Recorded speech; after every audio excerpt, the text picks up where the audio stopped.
27 مارچ کو چین کے قومی ادارہ برائے شماریات کے جاری کردہ اعداد و شمار کے مطابق جنوری سے فروری تک ملک میں مقررہ پیمانے سے اوپر کے صنعتی اداروں کا مجموعی منافع 914.06 بلین یوان تھا، جو پچھلے سال کی اسی مدت کے مقابلے میں 10.2% کا اضافہ ہے۔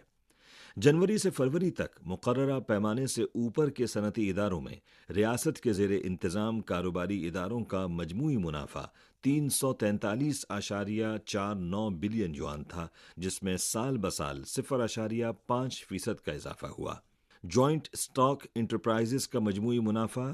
689.85 بلین یوان تھا، جو 5.3% کا اضافہ ہے۔ ہانگ کانگ، مکاؤ، تائیوان اور غیر ملکی مالی اعانت سے چلنے والے کاروباری اداروں کا مجموعی منافع 216.92 بلین یوان تھا،